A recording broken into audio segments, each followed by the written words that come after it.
Sisimula na siya magkaroon ng dahon guys. Ayan. Pa. Ito naman sibuyas guys.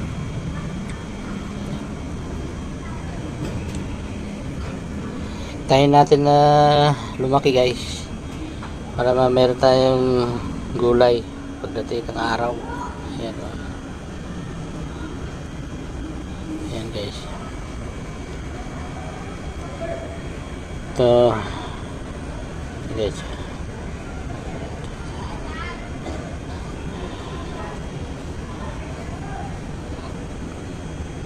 Lumbati yan guys.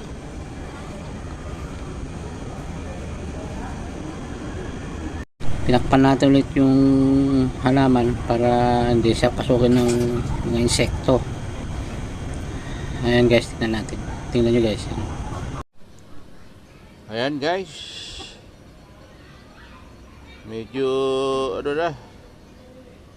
Nagkaroon na ng dahon. Yan guys. Tinanim ko lang para pag may lutuin tayo na ano, mga laki may ganyan, pwede natin sahog.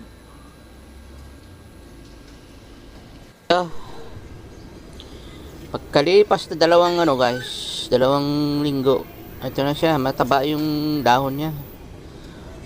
Pwede na natin siyang gulayin guys. Yan. Masarap ang alumbati guys kasi masustansya ito. Pag kayo nagluluto ng lakmi, pwede natin haluan ng gulay kagaya ng alumbati, cabbage, o anumang gulay na pwede halo sa lakmi. Huwag yung puro lakmi guys. Yan guys, umpisahan ko na siyang kunin yung mga dahon na at magluluto ako ng lakmi. Yun yung isasahog ko sa lakmi na kainin ko ngayon guys. Yan. Sarap yan guys, mataba.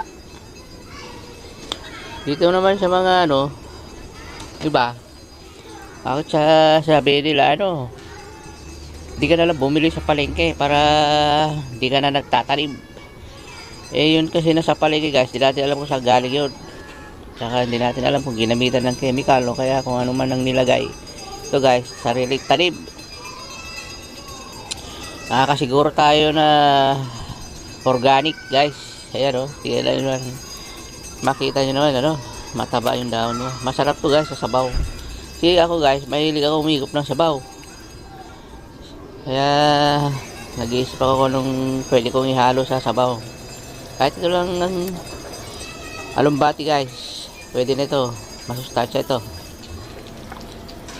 Ayun guys, naglagay lang ako ng ano, tubig sa kasirola, 2 baso at kalahati. Gusto ko yung maraming sabaw guys. Ayan. Lagyan ko pa ng kalahati guys. Yun. Tapos guys, ito na siya. Malapit na siya kumulo. Ilagay na natin guys itong lakmi. Ayan o. Ayan. Maliit lang yung lakmi pero maraming sabaw. Yun ang gusto ko guys. Ayan. Ano no. Kuluin lang natin sandali.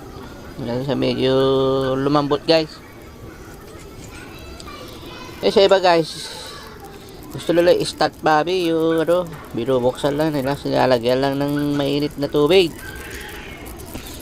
Ito guys, ito haluan ko ito ng gulay para meron naman siya sustansya yung kakainin ko yun. Ayan, kumulo na guys. Halo-halo lang natin. Ayan, ito na, ilalagay na natin guys yung dahon ng ano, itong mga tangkay at saka dahon ng alumbati guys. Sariwag guys, tama oh. Ayan, ilalagay ko na guys. Ayan. Oh, sarap talaga guys. Kahit ito man lang mahigop natin Pasko guys. Huwag yung puro cholesterol, mataba na tayo, tapos cholesterol pa yung kakain natin. Mahirapan yung puso natin guys. Kailangan ko kumain tayo ng gulay. Ito lang kami, ito namin ano, paminsan-minsan lang. Yan guys oh, nilagay ko na sa lagayan. Igupit ko na yan guys. Yan. Yan guys. Kain na tayo. Oh, sarap. Sarap yan guys, oh. Ayun, oh. Tinikman pa yung sabaw. Tinikman ko guys yung sabaw. Saka yung dahon na ano, pinili ko yung mga dahon guys.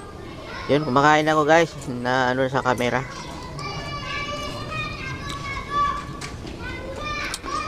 Ang sarap guys, promise. Ito guys, para ano, mas lalo tayong mabusog. Ano, sasamahan din natin ng tinapay guys ito. Ayan, tinapay guys. Sausaw natin. Ayun oh. Ayun oh. Oh, sarap. Ito guys, ordinary lang to na pagkain para sa mga walang-wala, kagaya ko. Pero ito sa mga mayayaman guys, siguro bihira sila makatikim ng ganito. Ayan, salamat guys sa inyong panonood. Hanggang dito na lang guys itong video ko. Maiksi lang to, pero salamat na marami sa inyo sa inyong panonood.